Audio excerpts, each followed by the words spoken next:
They don't know what it's like to say, I'm not being controlled by somebody, because if I'm not being controlled and I make a decision and I make a mistake, whose fault is it now? It's my fault. And I could be now I'm vulnerable to making mistakes like that.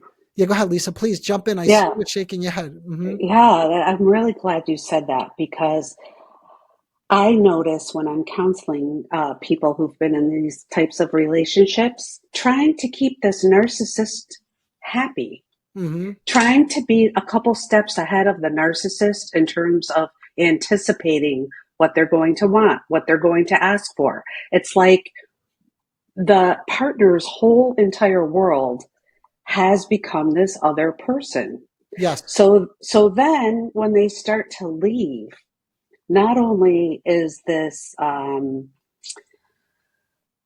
addictive dynamic difficult to break for anybody, but it's kind of like what you just said, they don't know who they are, they don't know what to do with themselves, they Yeah. don't know how to work through this very, very uncomfortable feeling of Yes. being alone. Yep.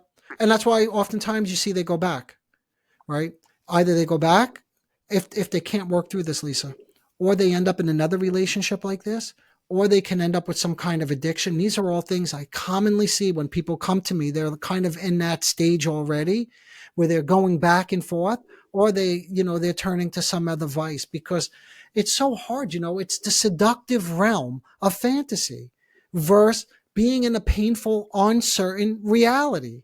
And like you just said, so much of their mental energy is taken up thinking about their partner, but more importantly, what their partner is going to think about them. You see, that's like the sort of paradoxical twist.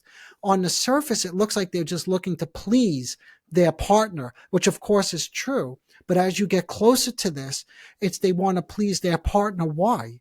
So that their partner will fulfill them, will see them, will be happy, will give them the validation. And then finally they could feel recognized in a way that they haven't before.